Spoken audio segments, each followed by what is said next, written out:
But you know what I'm going to ask you to do? I'd like you to give us your thoughts about what are the repercussions when a new manager does a poor job in his first 100 days. Well, a few years ago I was CEO of a business and I hired a new VP of sales for the UK at a critical point for the business. The sales in the UK were tailing off. Our pipeline generation wasn't as strong as it was in the US, and our customer loyalty was beginning to suffer. The sales team was demoralized and was underperforming. So I brought in a new VP of sales. My expectation was that he could do a good job. He had all the right smarts and he had a good reputation for driving revenues in the businesses he'd been before, and he checked out very well when I referenced him. However, sadly, when he joined the business, he spent most of his time behind his desk. He thought he could manage the team via email, perhaps to a degree using the CRM system to analyze what was going on. He didn't go on sales calls with them. And when I asked him to organize reviews or account reviews for me with him, he used those as an opportunity to beat up the sales team and kind of make them feel embarrassed about what they didn't know about the account situations. My best sales rep quit within a month of him joining. My sales manager, or his sales manager, quit within a month. And the whole team had melted down within 6 months. And in fact, he had gone by that time anyway. So that's probably a bad example. Somebody who looked as though they could do the job because they had the right smarts on paper. However, it wasn't all his fault. A lot of it was mine. First of all, I should have spent more time perhaps analyzing what the team required to help coach them and move them forward. I should have spent more time looking for that person rather than, and there's a tendency to do this when you're hiring, which is I just need a sales VP, and then select from what's presented to you and get what you think is the best of the candidates available. What are the characteristics of a great manager? Just 2 or 3, and the characteristics of a manager who you wouldn't spend a lot of time with? I found one of the most difficult situations to be where a manager was asking me to do things that he wasn't prepared to do himself. In other words, he wasn't leading by example. Okay.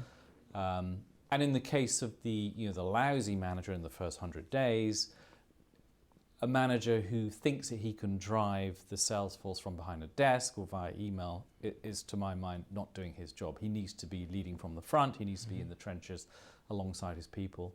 I guess the third characteristic of a manager is he needs to understand that he does a lot more than the sales team do.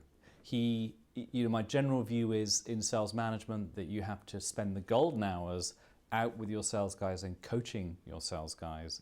And you use your time. You start early or you work on Saturday mornings to tidy up your admin or your paperwork. And a manager who was spending his time in his office doing his expenses or sending emails or whatever else wasn't, in my mind, doing what I needed, which was coaching in deal situations.